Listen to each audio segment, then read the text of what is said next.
अच्छा जी, CV writing पे आ जाते हैं। बेटा सीवी राइटिंग का कोई ख़ास फॉर्मेट नहीं होता, ठीक है। इसमें आपने जिस तरह लेटर राइटिंग के लिए आपको एक फॉर्मल फॉर्मेट है, सीवी राइटिंग का कोई फॉर्मेट नहीं होता, लेकिन इसकी कुछ इंपॉर्टेंट चीज़ें हैं जो आपने मेंशन करनी ही होती हैं, ज़रूरी होती हैं, ठीक है। सीवी एक आपका ऐसा डॉक्यूमेंट है जो आप अपने एम्प्लॉयर को देते हो ताकि आप अपने एक्सपीरियंसेस और अपने एजुकेशन और अपने सारे जो प्रोफेशनल आपके एक्सपीरियंसेस, स्किल्स और हॉबीज़ हैं उनके बारे में आप बता सको। तो बेटा सीवी के जो मोस्ट इम्पॉर्टेंट जो एलिमेंट्स हैं जो इसके अंदर होने चाहिए वो क्या होने चाहिए। सीवी में आपका नेम मेंशन होना चाहिए, प्रोमिनेंटली मेंशन होना चाहिए, आपका ऑब्जेक्टिव मेंशन होना चाहिए, आप किस पोस्ट के लिए अप्लाई कर रहे हो वो चीज़ मेंशन होनी चाहिए, आपकी पर्सनल डिटेल्स होनी चाहिए। पर्सनल डिटेल्स में आपका नेम आ जाएगा, फादर्स नेम आ जाएगा, डोमिसाइल लिख दो, मैरिटल स्टेटस लिख दो, अपना CNIC लिख दो, डेट ऑफ बर्थ लिख दो, कॉन्टैक्ट नंबर लिखो, ईमेल लिखो, ठीक है। अगर फेसबुक की कोई वो आप शेयर करना चाहते हो या बाकी जिस तरह के प्लेटफॉर्म्स हैं वो भी शेयर करोगे तो ज़्यादा अपीलिंग लगेगा।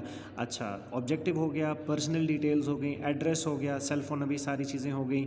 इसके अलावा आपकी जो इंपॉर्टेंट चीज़ें होती हैं उसमें आपकी एकेडमिक क्वालिफ़िकेशन है। एकेडमिक क्वालिफ़िकेशन में आपने डिटेल्स लिखनी होती हैं। लेट्स सपोज और रीसेंट से नीचे जाते हैं। मैट्रिक सबसे पहले नहीं लिखना, सबसे पहले आपने मास्टर्स, लेट्स सपोज आपने MBA किया, बस सबसे पहले MBA आएगा। MBA आपने ABC यूनिवर्सिटी से किया, पास कब किया, आपका ओवरऑल CGPA क्या था। टेबुलर फॉर्म में भी लिख सकते हैं और उसको ऐसे भी डिटेल्ड फॉर्म में भी लिख सकते हैं। जैसे आप सबसे पहले हेडिंग लगा दो एकेडमिक क्वालिफ़िकेशन में कि आपने MBA किया ऑक्सफोर्ड ब्रुक्स यूनिवर्सिटी से किया और जो आपका टाइम था वो 2009 से 11 तक था, और उसमें आपके मेजर्स जो हैं वो अकाउंटिंग और फाइनेंशियल अकाउंटिंग और ऑडिट और इस तरह के थे। मतलब यूँ भी लिखा जा सकता है, या टेबुलर फॉर्म में लिखोगे वो भी ठीक है, लेकिन रीसेंट क्वालिफ़िकेशन से मैट्रिक में आएंगे, मैट्रिक से रीसेंट क्वालिफ़िकेशन में नहीं जाना।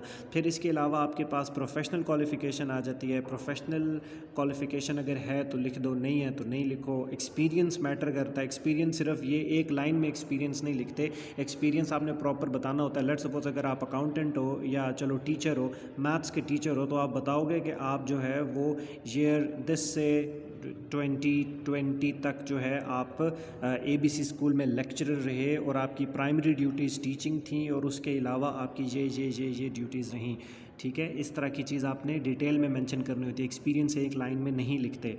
एक्सपीरियंसेस के बाद आप अपनी हॉबीज़ लिखें, स्किल्स लिखें। अच्छा, फिर इसके अलावा रेफरेंस लिख दो, reference will be furnished on request कर दो, या रेफरेंस में किसी बंदे का रेफरेंस दे दो, mister ABC general manager ABC company, cell phone number दे दो, मतलब ये भी ठीक है। अच्छा, अब मैंने क्या किया आपके लिए थोड़े से ना, जैसे अब लेट्स सपोज अगर आपको for the post of teacher आपको CV आ जाती है for the post of teacher, तो मैंने उसके लिए ऑब्जेक्टिव, स्किल्स और एक्सपीरियंसेस आपके साथ मेंशन कर दिए हैं ताकि आपके लिए आसानी हो जाए। जैसे अगर टीचर की पोस्ट के लिए आ जाए तो बाकी इन्फॉर्मेशन तो आप दोगे, आप अपना नेम, एड्रेस, पर्सनल डिटेल, ये सारा कुछ मेंशन करोगे।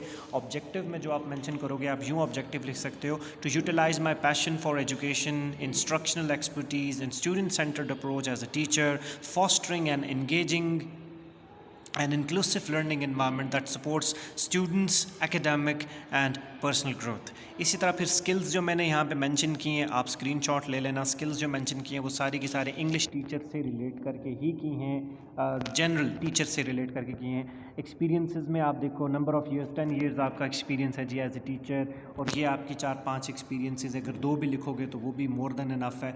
हॉबीज़ मैंने अच्छी खासी लिख दी हैं, इनमें से कोई सी 3-4 हॉबीज़ को मेंशन कर दो, और ये ज़रा अच्छे मतलब अच्छी हॉबीज़ हैं। रीडिंग बुक्स तो चलो ये तो एक कॉमन सा है, वैसे बिंज वॉचिंग और इनसे बेहतर एक चीज़ आ गई है, ठीक है। हर बंदा यही लिखेगा, internet surfing and binge watching और ये सारा, ठीक है, स्विमिंग एंड स्टफ़। तो ये ज़रा अच्छे हैं हॉबीज़, ये आप देख लीजिएगा। अगर आपको अकाउंटेंट से रिलेटेड आ जाए CV, तो उसके लिए भी मैंने यहाँ पे अकाउंटेंट के लिए ऑब्जेक्टिव भी मेंशन कर दिया, स्किल्स मेंशन कर दी, स्क्रीनशॉट ले लो, और एक्सपीरियंसेस मैंने मेंशन कर दिए। अब ये जो एक्सपीरियंसेस हैं और स्किल्स हैं वो स्पेसिफ़िकली जो हैं वो इसी से रिलेट कर रहे हैं, आपके अकाउंटेंट से रिलेट कर रहे हैं। हॉबीज़ मैंने यहाँ पे मेंशन कर दी हैं। फिर आपके पास आ जाता है जी क्राइम रिपोर्टर। अगर क्राइम रिपोर्टर है तो उसका ऑब्जेक्टिव आपके सामने मैंने मेंशन कर दिया, स्किल्स यही उससे रिलेट, एक बार रीड कर लें बस ये सारी चीज़ें, स्क्रीनशॉट ले लें। एक्सपीरियंसेस मैंने आप लोगों के लिए यहाँ पे ऐड कर दिए। हॉबीज़ ठीक है, वो उसी से रिलेट करिए, ये जॉब से रिलेट करिए, ठीक है, ये जितनी भी हॉबीज़ और एक्सपीरियंसेस हैं।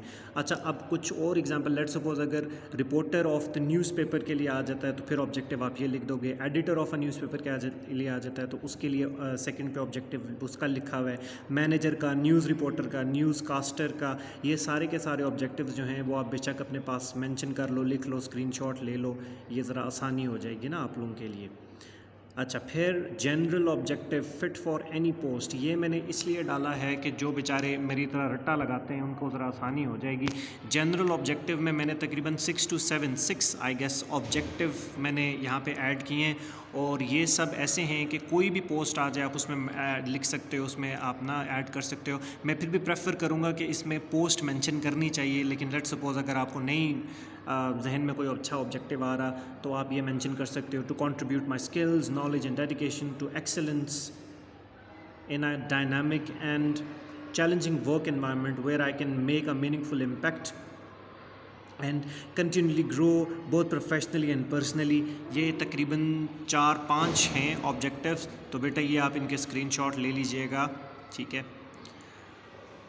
अच्छा जी, मूविंग फॉरवर्ड आप लोगों के लिए मैंने ना फिर वो भी कर दिया, एक ये मैंने गूगल से ही ली थी, एक सीवी का एक पैटर्न है, ठीक है। ये देखो बड़ा अपीलिंग सा लगा कि आप यूं भी अपनी सीवी को बना सकते हो। देखो सबसे पहले जो आपकी पिक्चर है उसी से नीचे उसने जेंडर और डेट ऑफ बर्थ और ईमेल और फ़ोन और एड्रेस, जो मेजर चीज़ें ताकि कांटेक्ट किया जा सके इस बंदे के साथ, उसने यहाँ पे लिख दिया। सबसे पहले नेम मेंशन करके नीचे मेंशन कर दिया डिजिटल मार्केटिंग या लेक्चरर या अकाउंटेंट या जो भी है वो मेंशन कर दो। फिर ऑब्जेक्टिव आ जाएगा, एजुकेशन आ जाएगा, वर्क एक्सपीरियंस आ गया, स्किल्स, हॉबीज़ और इंटरेस्ट साइड पे डाल दिए। अच्छा, यहाँ पे एक चीज़ मिसिंग है, पर्सनल प्रोफाइल, वो आप अगर अलग से कर दोगे वो भी ठीक है, नहीं तो ये जो आपने जेंडर और डेट ऑफ बर्थ में जो चीज़ें लिखी ये भी मोर देन इनफ है, ठीक है। एक्टिविटीज़ अगर करना है तो कर दो, नहीं तो ना सही। हॉबीज़ एंड स्किल्स डाल देना इसमें।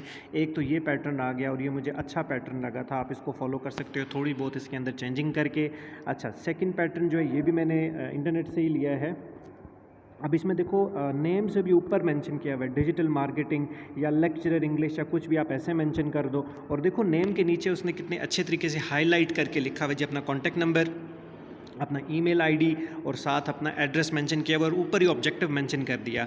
राइट साइड पे उसने अपनी एजुकेशन के बारे में बताया हुआ है, लेफ्ट साइड पे उसने वर्क एक्सपीरियंस के बारे में बताया हुआ है। एक्टिविटीज़ की जगह आप हॉबीज़ कर दो, स्किल्स भी आ गई, ठीक है। और ये भी एक बड़ा अपीलिंग सा एक फॉर्मेट है सीवी का, सही है।